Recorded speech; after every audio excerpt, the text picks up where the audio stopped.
What did the firefly say to his girlfriend? What did the firefly say to his girlfriend? You're the light of my life. That's pretty good. Also, you look simply glorious. Okay. What's a vampire's favorite sport? Vampire's favorite sport.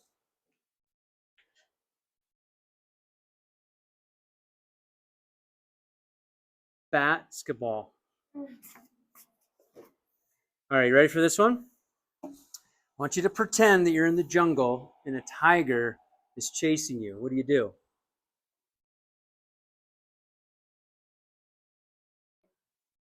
Open your eyes? Yeah, stop pretending. Very good. All right, how is everybody today? Good? Feels like summer's back, I feel like. Feel kind of like summer's back? So you had a homework assignment, and this is where I wanted to start. I wanted to hear some of your text that you came up with.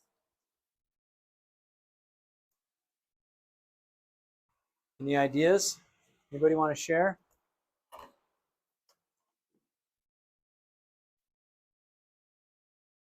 No volunteers?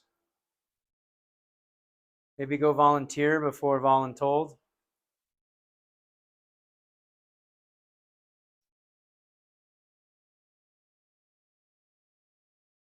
Any ideas? Any brave souls that want to share what they wrote?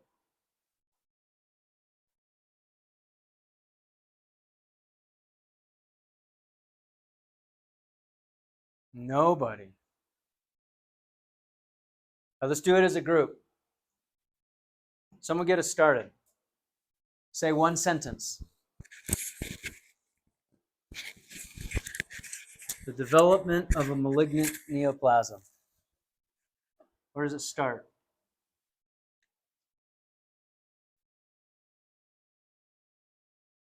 Does it start with normal tissue?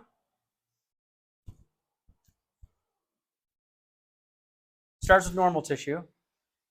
Okay. What happens to the normal tissue? It has a mutation. Okay. Can you substitute a word in there?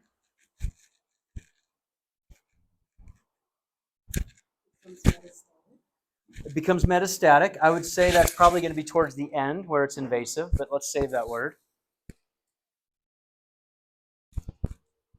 Has a mutation, so now it's not normal. We could refer to that as what? A dysplasia. Thank you.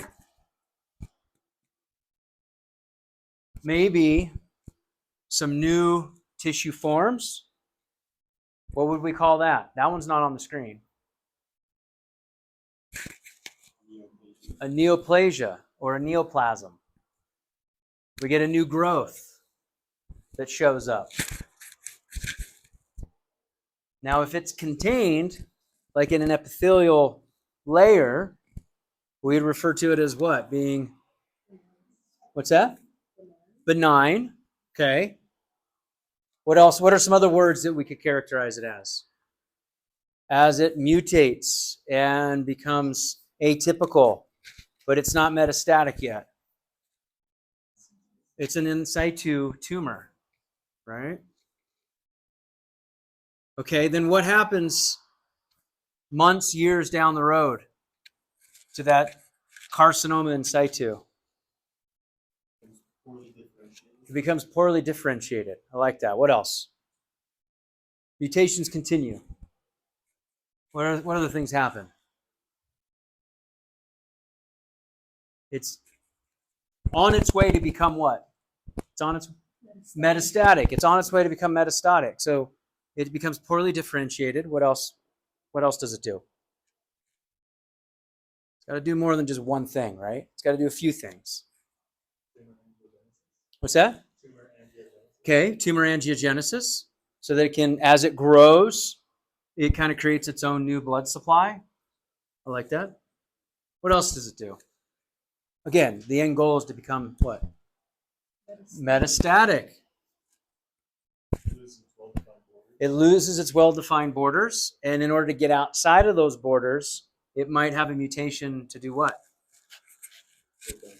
Break down collagen, maybe create some proteases or some collagenases or enzymes that end in ACE, which is a protein that breaks down other proteins. And now it can get out of its confined in situ or in location space. Now, what are some other things that might happen to it? I mean, your body should pick up on, these weird behaviors and try to trigger it and signal it for what? Apoptosis. So what's a mutation that it could do? Avoiding apoptosis.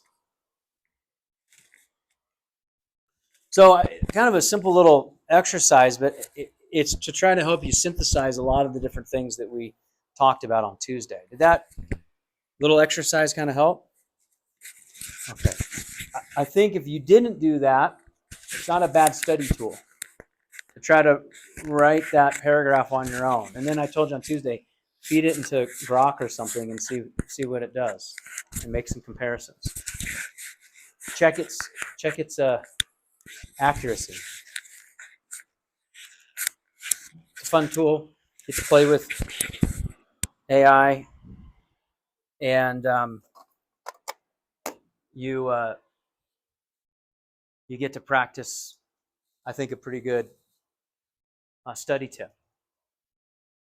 All right, any other comments or questions about that?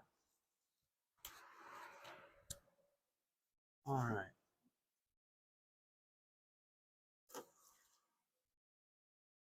So genetics part 2 for today.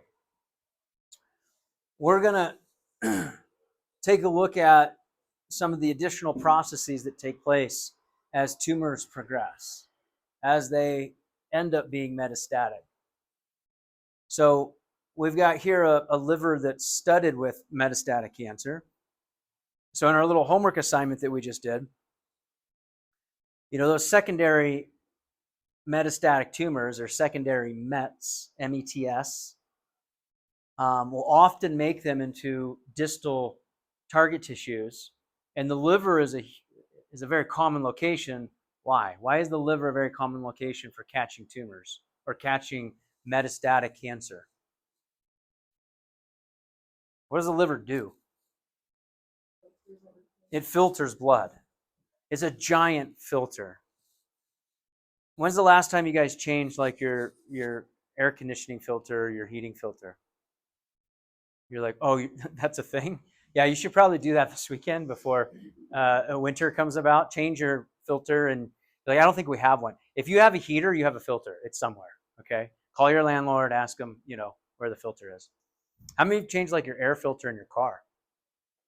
Okay, you have your cabin air filter. You're like, I thought that was just like some upcharge fake thing that the dealership told you. No, that's a real filter. It's usually like behind the dash, underneath the glove box or something. So filters, right? They catch and trap debris. And so it's a pretty common location. It's not too hard of a stretch of the imagination to think that you're going to get these secondary metastatic tumors in an organ like the liver. So Joseph in our exercise talked about angiogenesis. So we've got our little diagram in the upper left, just to refresh your memory of all the different opportunistic mutations that can take place. And this particular slide is highlighting, the image that's at like the 8 o'clock position. If that's a face clock, that 8 o'clock position, the 6 o'clock position would be the infinity sign. You move to the left, sort of that 7 or 8 o'clock position is that sustained angiogenesis. And so these tumors release copious amounts of angiogenic growth factors. Not only, but a big one is vascular endothelial growth factor, or what we affectionately refer to as VEGF. Vascular endothelial growth factor. And VEGF causes the endothelium to move apart and creates little gaps so that branches can actually occur out of an existing blood vessel. And that's kind of what you're seeing in this image, is you see that these endothelium kind of move out of the way and you get this little sprout. It's not too dissimilar to like a plant or a flower, that's sprouting as it's building a new branch. Sorry about that. Forgot to let me fix that. Hang on. Sorry. Stop yelling at me. Nowadays you don't turn off your phone fast enough. Your phone wrangles you. Right. Pretty soon we're gonna have these chips in our head and be like, bzz, right? Bzz.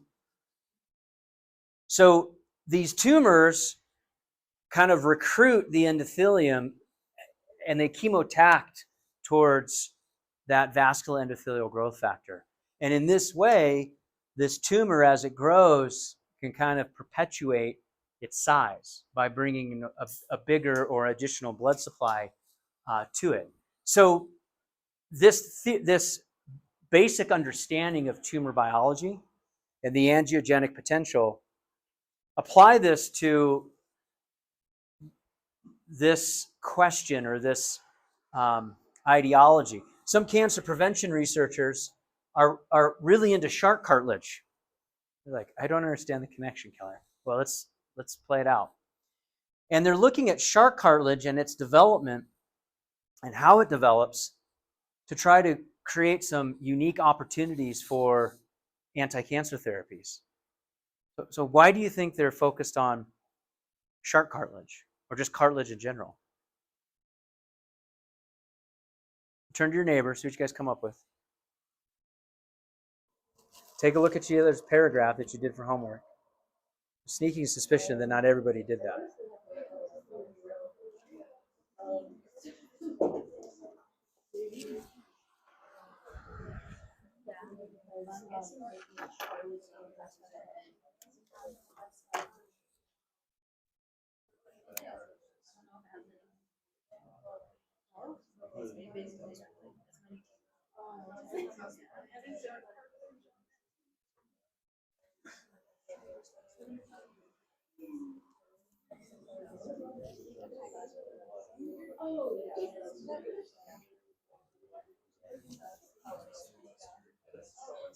What are some ideas? Cartilage is poorly perfused. So what does that mean? Play that out. I agree. Help me connect some of these dots.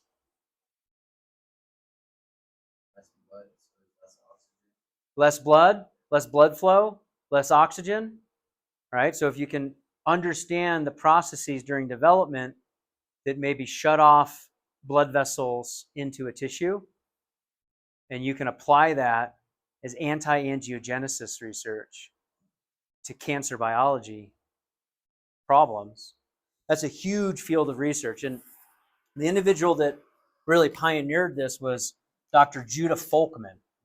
And he's passed away, but in graduate school, I read a lot of his research because he was an angiogenesis guru.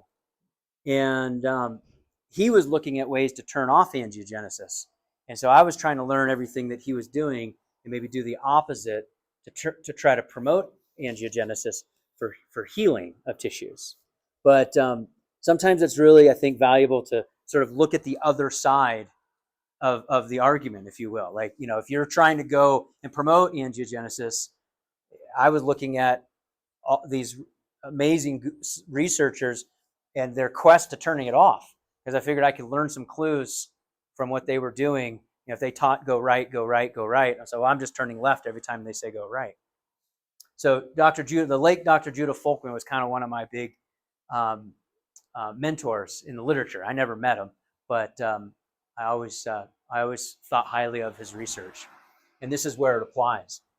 So let's talk about clonal proliferation. So clonal proliferation is really a microevolutionary process that takes place with cancer, right? So if you're ever having a discussion, if you will, with friends about, is there any evidence of evolution? There's lots of evidence. In fact, here's one: just the fact that cancer exists is an example of microevolution.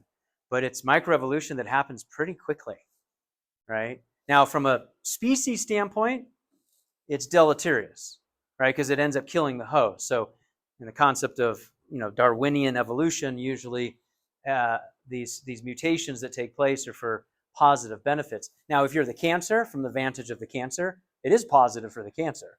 It's negative for the host, right? Kind of depends on which side of the argument you're looking at.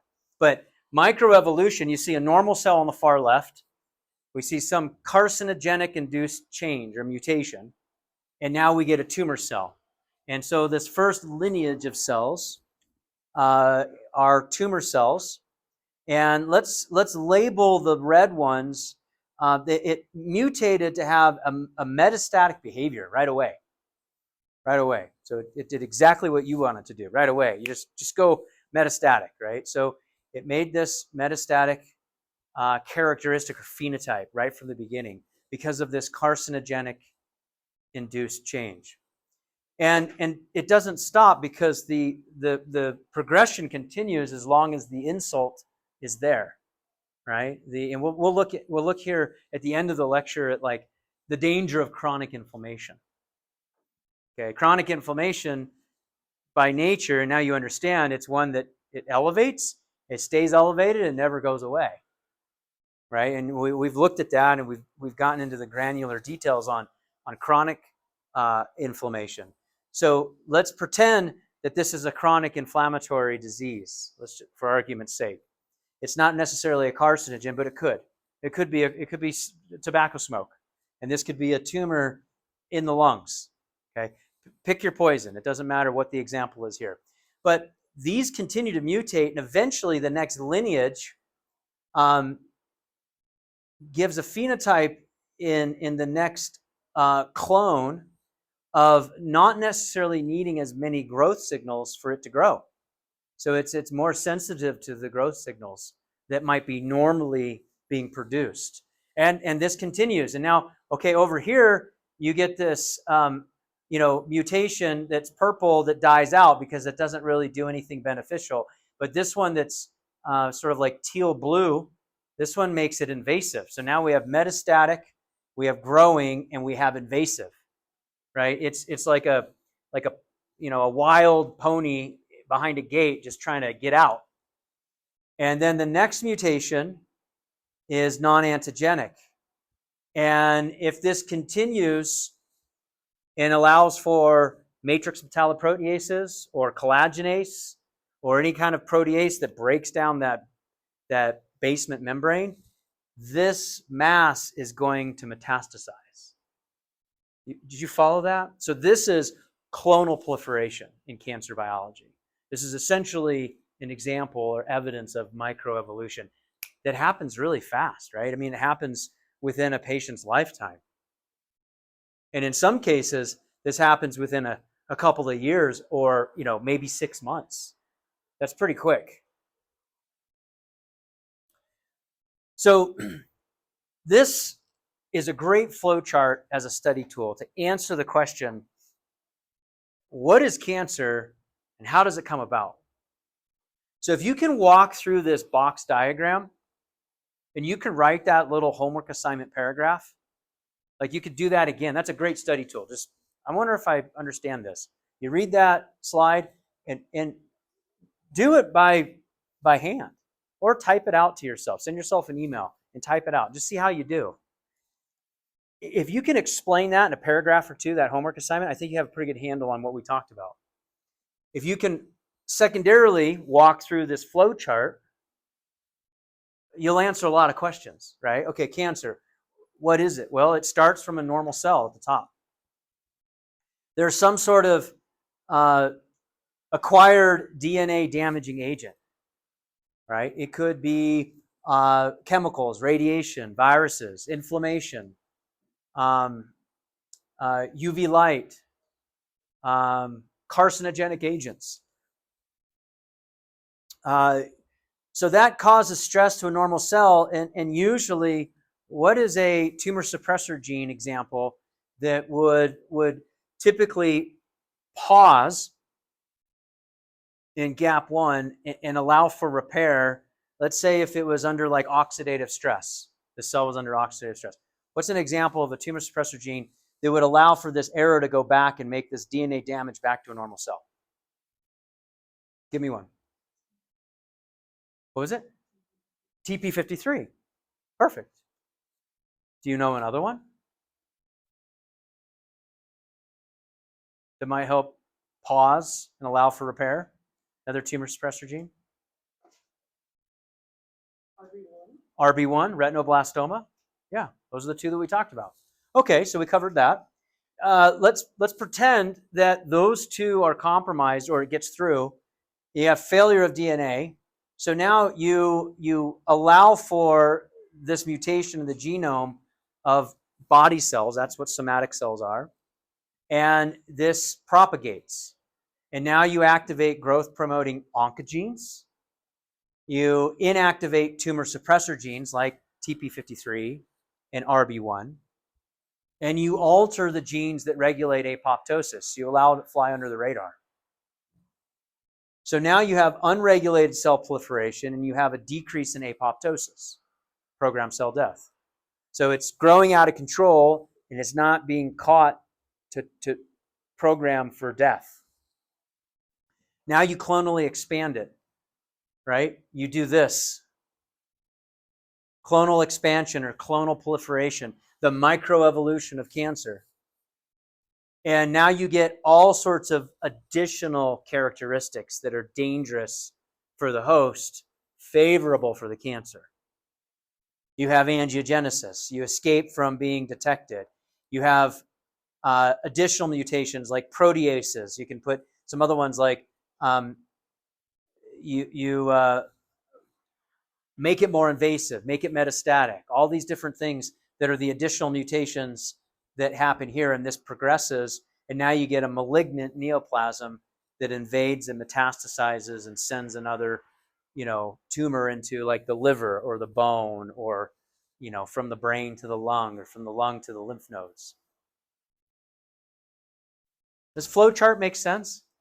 It's pretty simplistic when you understand what you're talking about. Well, if you just threw that up there in the beginning, we'd be like, holy crap, that's a lot of information. But we just summarized like the last day and a half in one slide, which is also kind of what I'm trying to have you do in that paragraph. So, because some of you are drawn to this, you're like, okay, that makes sense. Some of you look at the boxes and the arrows, you're like, I can't even really. You got arrows going in both directions, Keller. I don't know what to do with that. Okay, well, write the paragraph. Okay. Some of you are learn better by writing it. Some of you like AI, use AI to help you understand it. Some of you want to see a flow chart like this. So there's all different modalities for us to kind of learn this information. Okay. Matrix metalloproteases secreted by a tumor are important for which feature of malignant tumors? Malignant tumors.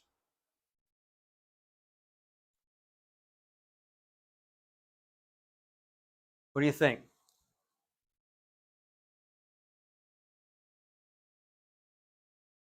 See, invasiveness? Do you agree? Okay, perfect. Makes sense? Why? Okay, awesome. We're going to get into some of the epidemiology or the tracking of the disease, and then we're going to wind up at the end with some treatments. So what's interesting is it's an older slide, but the relative percentages really still kind of fit. Men on the left, women on the right. You can see, the biggest area for men and the highest incident rate is prostate cancer. And for women, it's breast cancer, which is why we kind of talked about the PSA levels and then the HER2 as markers, tumor markers. But you can kind of see the distribution of cancers between men and women. And, other than those two categories, they pretty much line up. I mean, those are the uniquenesses between male and female, biologic anatomy. But all the other categories, we're ignoring basal cell and squamous cell skin carcinomas and even uh, urinary bladder. But when we think about carcinogens that cause these cancers, what types are there?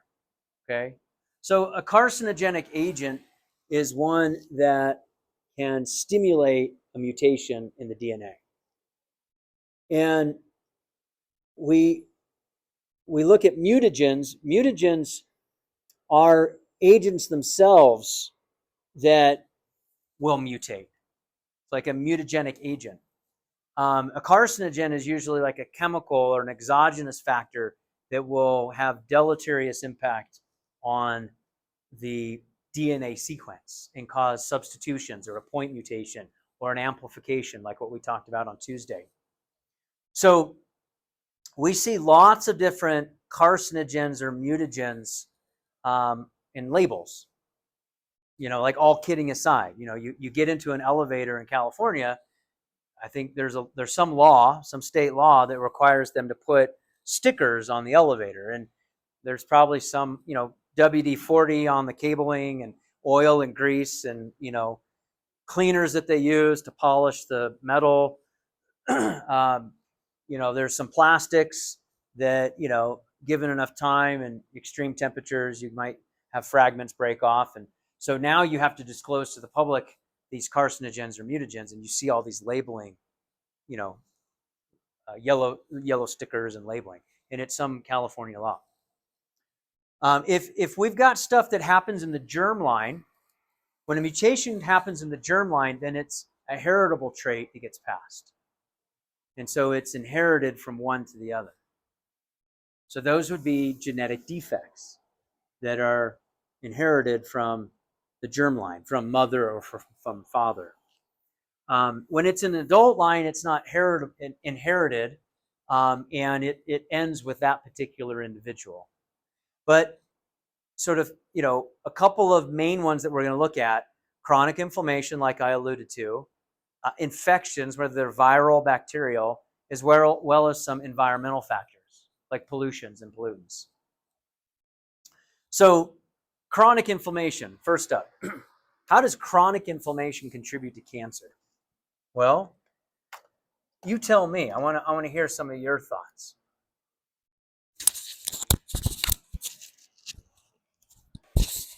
What do y'all think? How could chronic inflammation lead to cancer?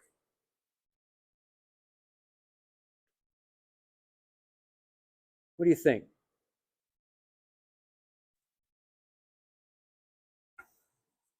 Yeah? Cells in the area that have to proliferate more often, so it makes you more likely.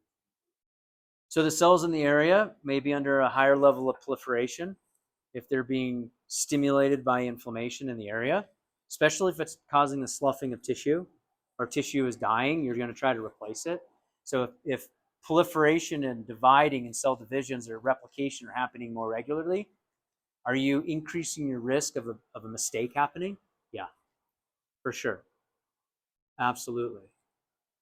A smoldering inflammatory disorder will supply a continuous production of cytokines, prostaglandins, leukotrienes, chemokines, underlying inflammatory agents in that tissue. And part of the result would be an increase in proliferation, at the level of the gut or at the level of the lung. Okay, so let's talk about this. If you have an underlying condition of ulcerative colitis or IBS, irritable bowel syndrome, and the patient's intestinal tract is always inflamed, okay? Now you do that for 10, 20, 30 years, there's a lot of turnover that happens in the gut, and your opportunity just from a proliferation, from a numbers standpoint, of having a successful mutation, if I can use that word, is higher. In addition to that, now it's under stress, right? Because you have inflammatory issues that are happening there. They're putting out reactive oxygen species into the tissue themselves, which kill bacteria but can cause harm to DNA. So unmanaged ulcerative colitis patients, decades long, have a higher risk of developing colon cancer. Chronic asthma, a higher incident of developing lung cancer. It's like, wait a second, I've had asthma my whole life.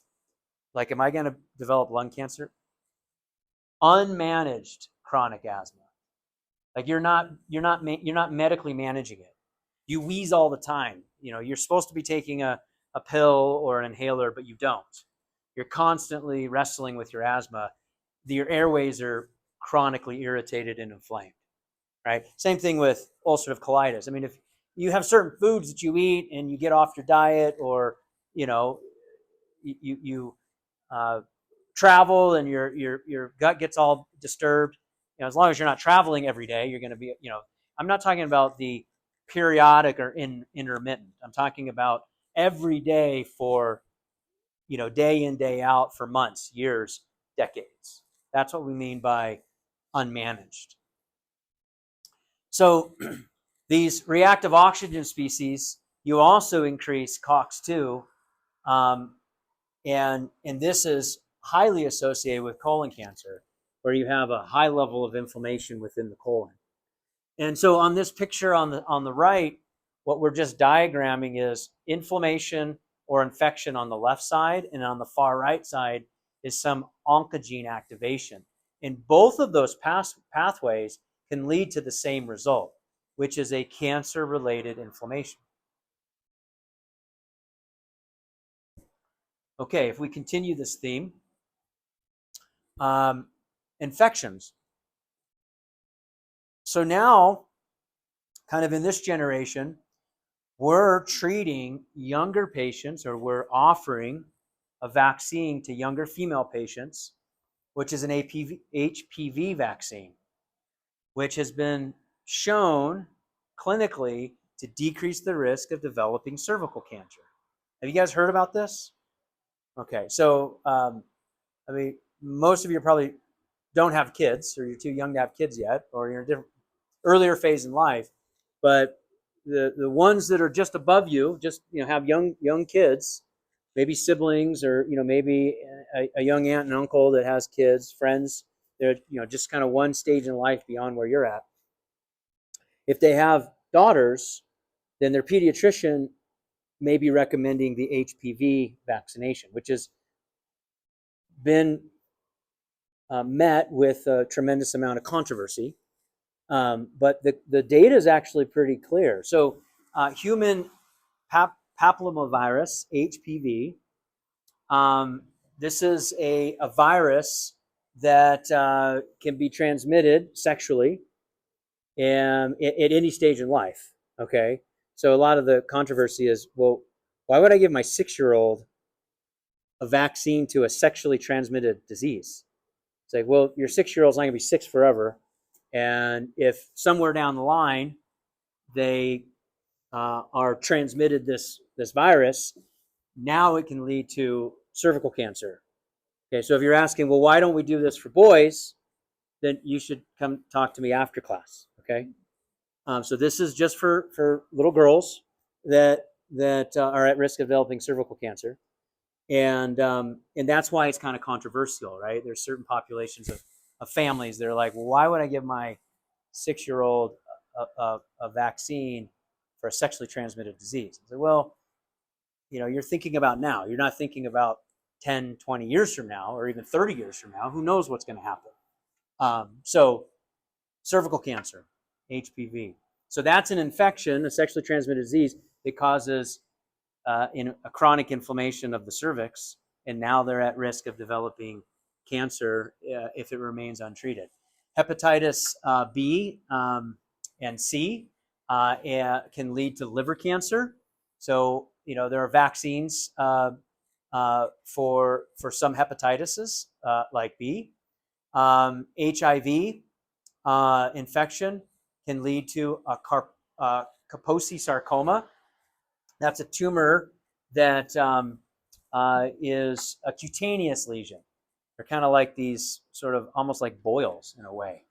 The Kaposi sarcoma. It can also lead to a non-Hodgkin lymphoma, so that's of the lymph tissue. And then, so those are all viruses. And then the bacteria, which is what we're showcasing here on the right, this is H. pylori. This is a bacteria, an infection, usually that can be transmitted, unfortunately, by non-treated water or non-potable water or bad water. So you can see a picture of the bacterium in the upper right, and it likes to take residence into the antrum of the stomach. And in the antrum of the stomach, it makes its way into the folds and causes this chronic local inflammatory disease. And in extreme cases, can lead to ulcerations and gastric bleeding. But long-term unmanaged H. pylori infections increase the risk of stomach cancer because of the chronic inflammation that persists. Okay. So looking last but not least at environmental factors. So, environmental factors are tough. These ones are difficult to discuss because you can't live in a bubble. And all kidding aside, the California sticker in the elevator, I mean, everything seems like it causes cancer. And if it didn't, when you grow up, when you're an adult, you realize, oh, now we know that caused cancer. And I was around that, my entire childhood. Well, we didn't know that back then, right? Like Ziploc bags. Have you guys read about the microplastics in Ziploc bags? So the manufacturer of Ziploc bags is in a class action lawsuit, unfortunately, because they're freezer safe, microwave safe. Well, when you microwave the plastic, food in plastic, it does tend to deteriorate the plastic, which shouldn't surprise you. I mean, you can boil water in there, for crying out loud. You put a fork on there and it starts a fire and explodes, right? So if you microwave plastic, you break down the plastic at some level. That's not a shocker. And it ends up on your food. And then you eat it. Right? How many chew on pencils or pens? Anybody? Or bite nails? I mean, come on. I know these are nervous. Right? You bite your nails, you chew on your pencil. I mean, you're consuming things that you really don't want to consume, because those pencils and pens and the chewing on your nails. I mean, it's just, so it's like life is full of environmental factors that we don't really want, but they're there, right? So some of this isn't all in moderation, right? I mean, you can get kind of crazy about this stuff.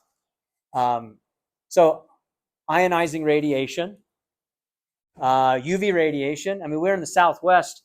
I love the Southwest because, we had a rainy day the other day, right? Wasn't it lovely? And then it's like, okay, I'm done with that. I want the sunshine again.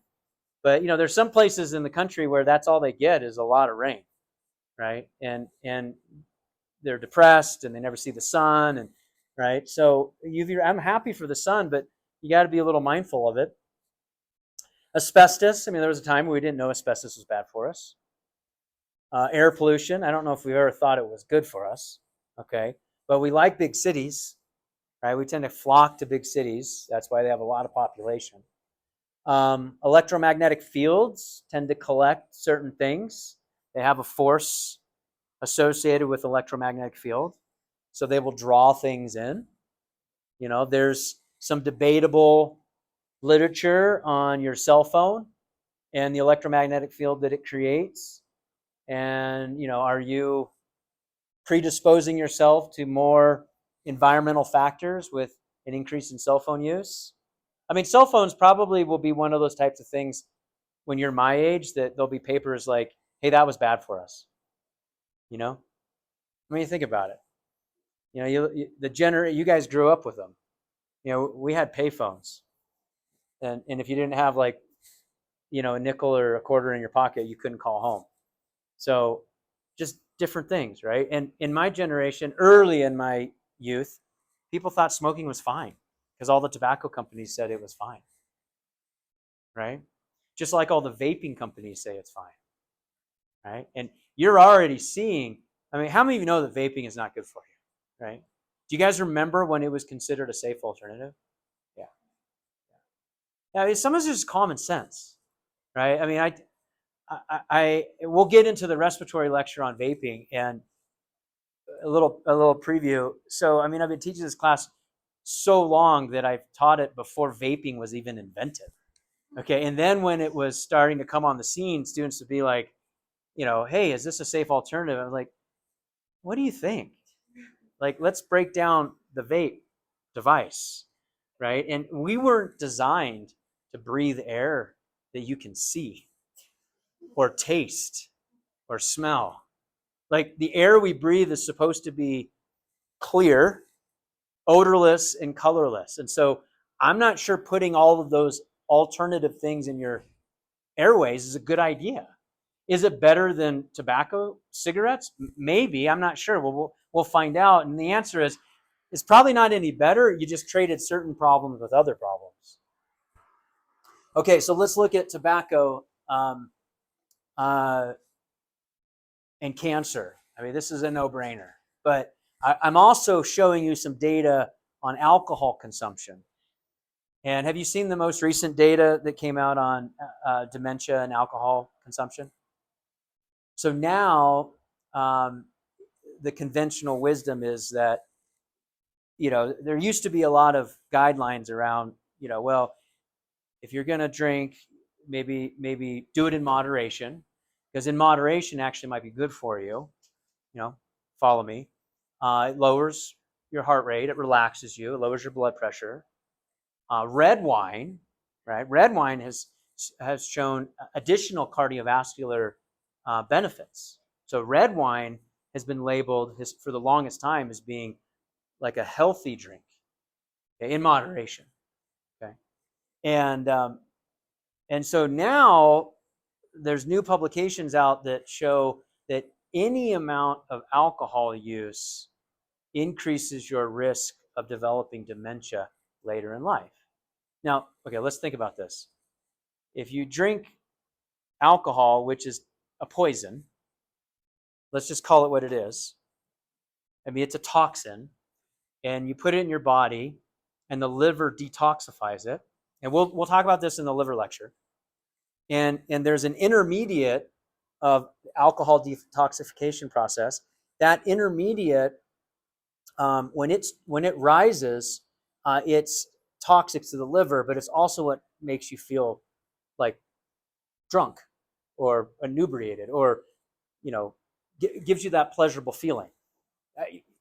I know you never experienced it, but you can read about it. Okay, you can like ask Grok what it feels like, and so that intermediate is the toxin. So in order to feel the effects of alcohol, you have to consume it a little faster than what the liver can detoxify. So it's just this race between liver detoxification and your consumption, and the buzz is you're going faster than the liver.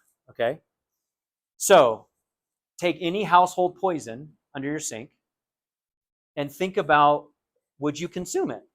And would it have beneficial effects, right? So it shouldn't be surprising to us that alcohol is not actually good for you.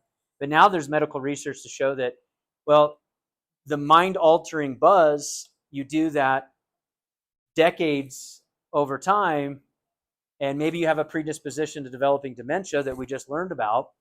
That's probably not a good combo. You with me?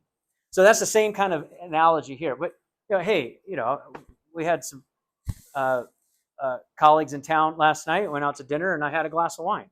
I mean, you know, you want to enjoy life, but you know, maybe not wine for breakfast, lunch, and dinner, and you know, maybe not, you know, on every day of the week that ends in Y. So let's look at this graph. So the relative risk is shown on the y-axis, and then you've got, you know, this coloration of tobacco smoking and number of cigarettes per day. I I don't know how many are in a pack. Is it like 20 in a pack? Anybody know? If you do, don't shout it out because you probably shouldn't know that. Okay, so let's say maybe it's 12. 12 seems too small. I don't know. Let's say it's 20. So if you're smoking a pack a day and you're at 20, you're in the the maroon color. That's 16 to 25 cigarettes a day. That's like a pack a day. And you look at your relative risk, and this maroon bar really, is really high. In fact, there's probably no statistical difference between this one and this one. And what's making this go up so significantly is when you combine that with alcohol. So now you have two environmental, toxins that you're putting into your body that really kind of increase your risk. Okay, just like, maybe with alcohol and your predisposition to developing dementia. So which of the following is not a typical characteristic of cancer cells? Which of the following is not a typical characteristic of cancer cells?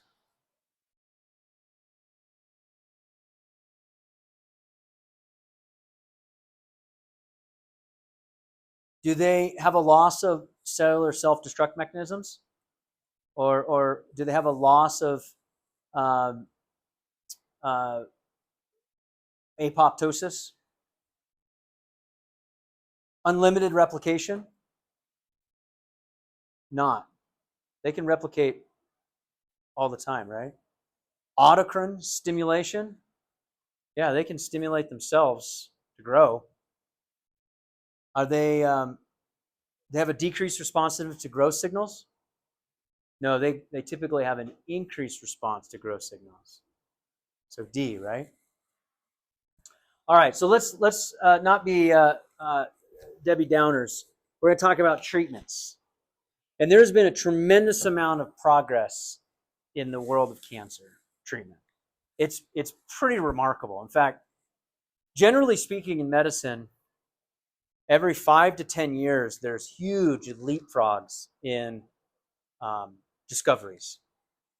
And so for example, my mother passed away in 2016. So it's 9 years ago. And there's stuff today, again, that's that 5 to 10 year window, that wasn't available when she was fighting cancer. And I'm pretty confident that, I don't know if she still would have been alive today, but I'm pretty confident that she would have responded to something, and maybe would have gotten a few more years or a few more quality of life type of years. And that's how it goes. I mean, it's unfortunate, but that's also why life is so valuable, because that it's very temporal. But we're very stubborn creatures, so we don't stop trying to figure out how to fight this, and it's pretty amazing. So we'll start with some of the kind of classics, like surgical removal, cut it out. Chemotherapy. Chemotherapy is very powerful, and it targets typically fast replicating cells or fast growing cells. That's the classic chemotherapy, like fluorouracil or cisplatin. And so these early chemotherapy drugs that target fast replicating cells, your hair follicles are fast replicating cells. And so that's why chemotherapy patients will lose a lot of hair on the original chemotherapy. Now, believe it or not, this is still very much used in kind of a go-to, because it's a very broad-based poison to the body to kill fast replicating cells, to get rid of fast replicating cancer cells. But it's not the only tool in the tool bag. So now there are, this is bothering me that this is covering that screen. So targeted chemotherapy. So targeted chemotherapy was around when my mom was battling cancer. And hers was a lung cancer that had metastasized to the brain. And we actually thought it was a brain cancer, thought it was a glioblastoma. And that was about the time that I started getting involved in glioblastoma work with Barrow, because I wanted to learn about what my mom was wrestling with. And so I reached out to colleagues there and got cells donated so I could try to research cancer cells in my own lab, and it turned out not to be glioblastoma, but we kept doing the cancer research. And she had actually had a primary tumor in the lung, a non-smoker, and it metastasized to the brain. They got the brain one out, and the lung was a little inoperable, and so they went to a targeted chemotherapy. The Herceptin that I'm showing here is for breast cancer, so that wasn't my mom's situation, but that might be one of your loved ones.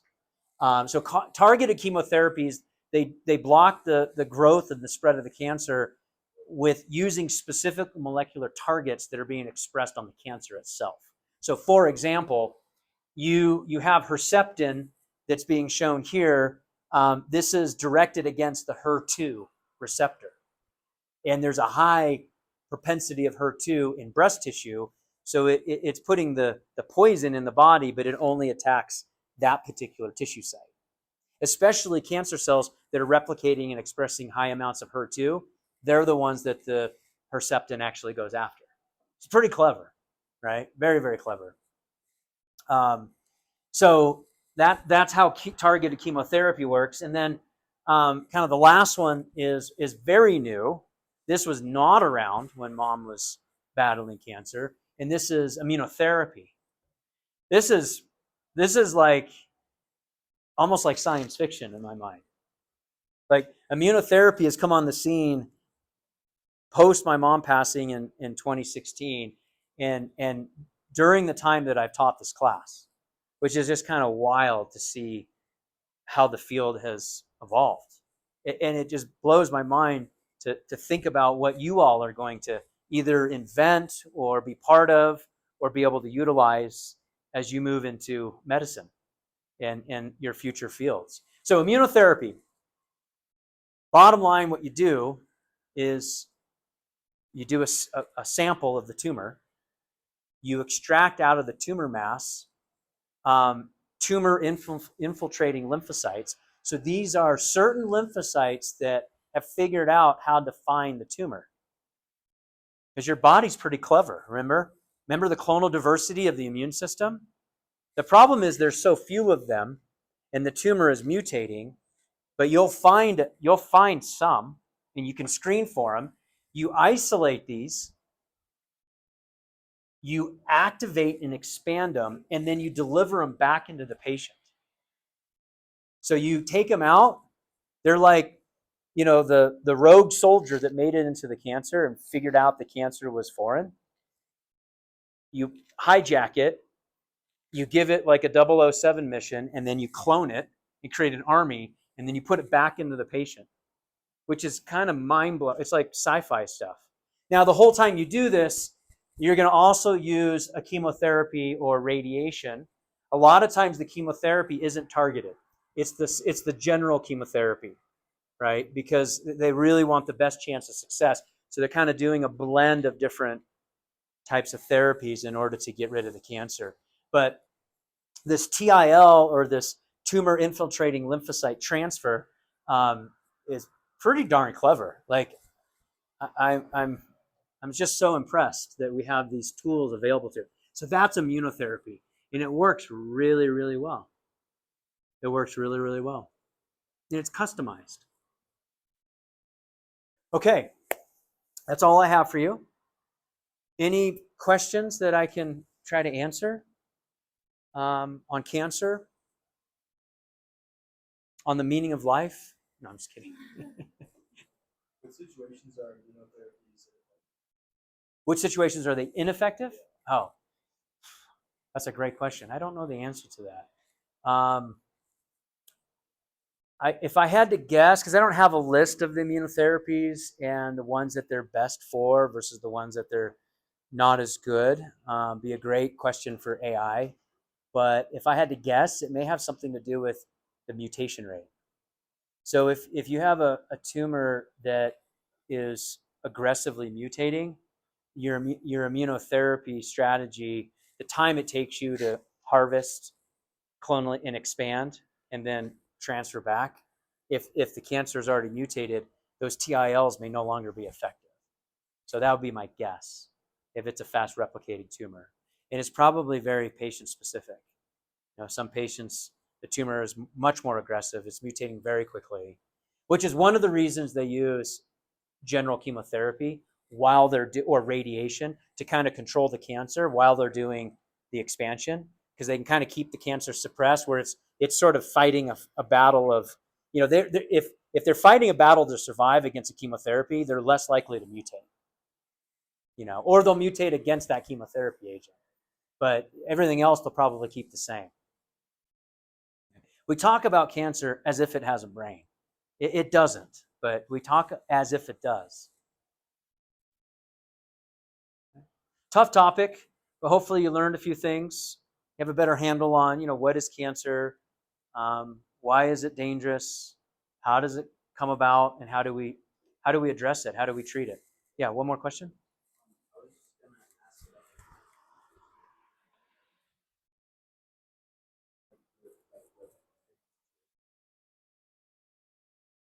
about Radiation versus chemotherapy. So radiation is really valuable if you can radiate a very specific area, and not broadly irradiate. Radiation's bad for you. So if you have, for example, if you have a lung tumor, radiation isn't probably the best target, because you're going to radiate the entire chest cavity, which has a lot of really important organs. If you have a skin lesion, radiation is really easy to isolate and just do the left hand,